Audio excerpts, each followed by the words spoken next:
Sekarang ni kita pergi mencari al-fawaid. Fawaid, faedah yang besar daripada ayat yang kita bincang ini. Yang pertama, ayat 15. Rafi'ud darajat Zul arshi yulqir ruh. Kata di para ulama tadabbur, Allah perkenalkan dirinya dalam ayat ini 3 lagi sifat. Nak kembar dengan mana? Dengan arahan ayat 14, fad'ullaha mukhlisin. Fad'ullaha mukhlisin. Siapa di Allah itu? Rafi'ud darajat Zul arshi yulqir ruh. Maha kaya Allah SWT. Maknanya Allah Ta'ala mengisbatkan keagungan, ketinggian Allah Azza wa Jalla. Ini adalah pegangan kita. Allah Ta'ala yang maha tinggi, yang maha agung. Ya ilaha illallah, mempunyai aras yang agung. Kan dalam hadis Nabi kita doa, As'alullahal azim. Ingat tak? Doa waktu kita baca doa ziarah orang sakit. Dalam kitab perisai kita ada. Dalam ni motivasi pesakit pada ni. Doa bila kita ziarah orang sakit, kita minta doa dengan Allah, pemilik aras yang agung. Tengok doa ni. As'alullahal azim Rabbal arshil azim an yashfiyaka. Aku mohon pada Allah yang maha agung, Tuhan pemilik aras yang agung. Ambil dalam kitab kita ni, dalam risalah kita ni, tajuk dia motivasi pesakit. Mudah-mudahan ada manfaat pada jemaah sekalian. Alhamdulillah, kita sentiasa berusaha menyebarkan amalan-amalan, ajaran-ajaran daripada sunnah Nabi sallallahu alaihi wasallam yang kaya untuk kita amalkan. Dengan kita tidaklah berhajat perlu kepada nak cari yang pelik-pelik dalam dunia ni, tak ada. Cari yang sahih, jangan cari yang pelik. Cari yang warid, yang maksur. Jangan cari yang direka-reka, kemudian dipasang pula dengan kelebihan-kelebihan yang melampau-lampau. Kita mengatakan itu sangat berbahaya. Baik, kita pergi kepada faedah yang kedua. Dalam ayat yang sama, yulqir ruha min amrihi ala man yasha'u min ibadihi. Allah Ta'ala beri wahyu kepada siapa yang dikehendaki dari kalangan makhluknya.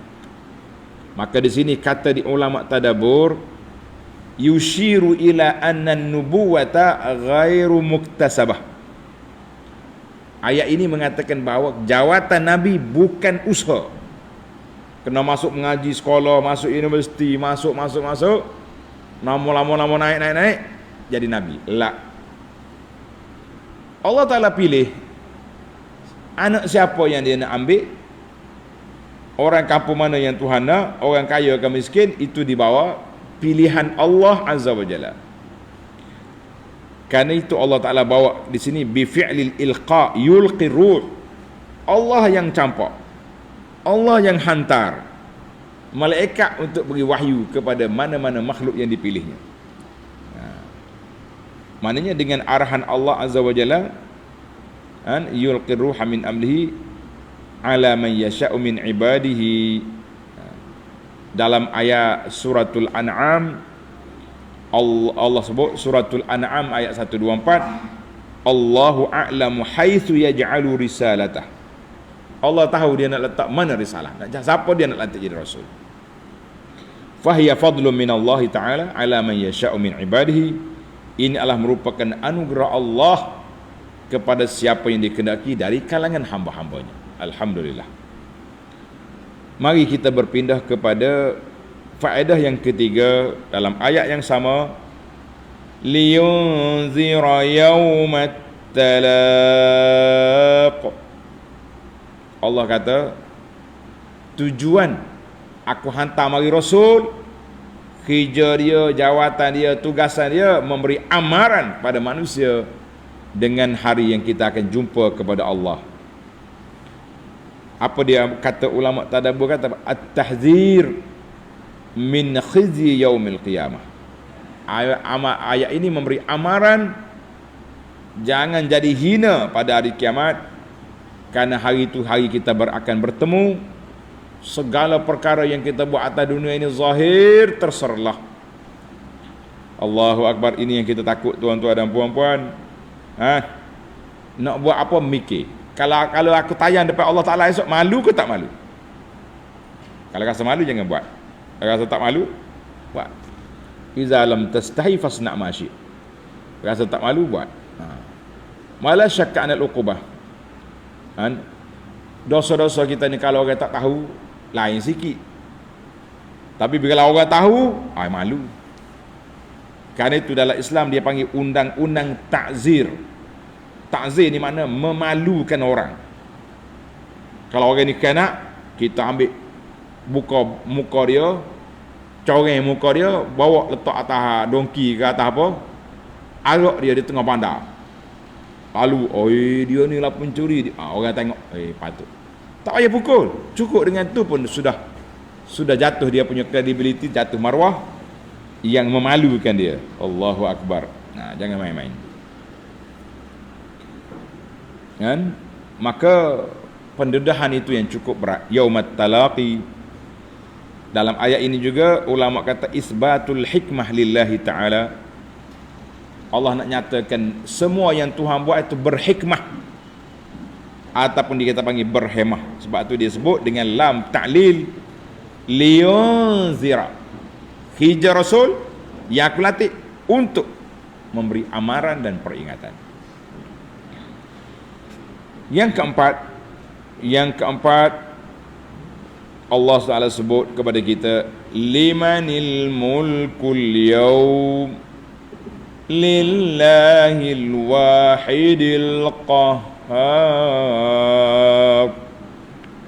Allah tanya, untuk siapa kerajaan hari ini? Tuhan sendiri jawab, bagi Allah yang tunggal, yang maha berkuasa. Isbatu sifataini min sifatillah. Ayat ini nak mengisbat dua sifat daripada sifat Allah, Al-Wahid, Al-Qahhar, iaitulah sifat wahdaniyah. Bila kata sifat wahdaniyah, keesaan Allah Ta'ala, jangan syirik semata-mata, sebarang bentuk perkara. Syirik dalam ibadat, syirik dalam ketaatan, syirik dalam niat. Niat solat untuk Allah tapi nak tunjuk pada orang, itu dia panggil syirik khafi, yang tersembunyi, yang sikit takut. Jadi bila kita tahu Allah Ta'ala itu esa dan tunggal, la yaltafit ila ahadin siwah, jangan berpaling lagi kepada makhluk lain. Bila kita kenal Allah Ta'ala Al-Qahhar, Allah Ta'ala yang gagah perkasa, yang mengatasi segala makhluk, maka bila kita akidah kita ini, kita kena takut kepada kekuasaan Allah Azza wa Jalla. Jangan mudah-mudah. Satu. Yang kedua, kalau kita ada musuh, kita yakin bahawa kita ada Allah yang qahar, yang gagah perkasa, yang boleh mengambil tindakan ke atas mereka. Baik, kita pergi kepada yang terakhir. Yang terakhir Allah kata apa? Innallaha sari'ul hisab. Allah Ta'ala balas jatuhkan hukuman mengikut kategori masing-masing. Yang baik hukuman baik, yang buruk dengan buruknya, tapi cepat. Innallaha sari'ul hisab. Allah Ta'ala cepat kira-kira. Mana kalau orang yang baik, dia nak tahu aku ni lepas ke tak lepas.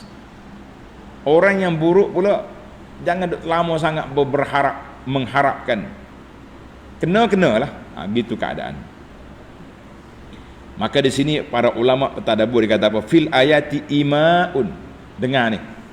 Para qadi, para hakim di mahkamah syariah ke, mahkamah apa saja atas dunia, ayat ini memberi isyarat ila anna ta'khiral qada bil haqqi, melewat-lewatkan, menjatuhkan hukuman setelah qadi, hakim sudah nampak kebenarannya, biduni uzrin, tanpa keuzuran, dia menangguhkan, tak apalah, tangguh jasa, tak apa, dah, ni hari ni baru bulan 3, nanti bulan 7 baru kita buat. Kenapa nak tunggu sampai 7, 4, 8 bulan? Maka ulama kata menangguhkan hukuman yang sudah jelas itu tanpa uzur, darbun min durubil jaur, salah satu daripada ciri-ciri kezaliman. Li'anna al-haqqa, kerana hak orang itu, kalau kita sudah tahu hak dia, jatuhkan hukuman, dia boleh ambil, dia boleh menguasai, dia boleh tasarruf, dia boleh buat apa saja di atas benda itu. Ataupun kalau orang buat tuduhan jahat kepada dia, setelah dipastikan bahawa itu satu fitnah, cepat-cepat jatuh hukum. Jadi sekarang ni jatuh hukum lama-lama, satu-satu kes sampai bertahun berbicara, kan? Ada orang berbicara 2 tahun tak habis, 3 tahun tak habis. Apa benda yang kita nak buat? Lama sangat. Ada yang sudah berpuluh tahun kes tak habis. Maka ulama tadabbur kata ayat ini menjadi isyarat, mana-mana hakim yang menangguh-nangguhkan hukuman yang sudah jelas kepada dia, itu satu kezaliman. Jangan tangguh. Sebab orang yang berhak mendapat hak dia, dia nak ambil hak dia. Orang yang difitnah, dia nak bebaskan diri dia. Ni bertangguh, tertunda sana sini, daripada tahun ni ke tengah tahun, hujung tahun depan. Kenapa menangguh-nangguh? Jangan. Itu panggil darbu min durubil jaur, fa fihi ta'til. Dia juga telah mentaktilkan, orang panggil melumpuhkan ataupun menangguhkan kebaikan itu kepada orang yang berhak menerimanya. Bagi orang yang jahat pula, sepatutnya dijatuh hukum, ditangguh lagi sampai orang jahat nampak baik. Dia jahat, tapi oleh kerana hukum ditangguh, dia boleh buat charity, boleh tunjuk baik, boleh macam-macam, boleh laman Facebook ni, dia boleh main Facebook, boleh main TikTok lagi, sehingga terhapus kejahatan itu dengan kebaikan, boleh buat perhimpunan macam-macam lagi. Kita mengatakan inilah yang sepatutnya diambil kira oleh para qudah, para qadhi, para hakim. Jangan menangguh-nangguh. Itulah yang dipahami daripada ayat innallaha sari'ul hisab. Manusia juga kena belajar daripada ayat ini, imaun, satu isyarat bahawa menangguhkan hukuman itu suatu kezaliman. Kalau sudah jelas, kalau benda tak jelas, kena ulang balik, mesyuarat lagi, bincang lagi. Nanti benda jelas, tiba-tiba buat tak jelas. Kenapa? Wallahu alam. Tamatlah perbincangan kita. InsyaAllah kita akan sambung lagi dalam siri yang akan datang, bermula ayat 18. Wa anzirhum yawmal azifati subhanakallahumma wa bihamdika asyhadu an la ilaha illa anta astaghfiruka wa atubu ilaik. Wa sallallahu ala nabiyyina Muhammadin wa ala alihi wa sahbihi ajma'in walhamdulillahi rabbil alamin.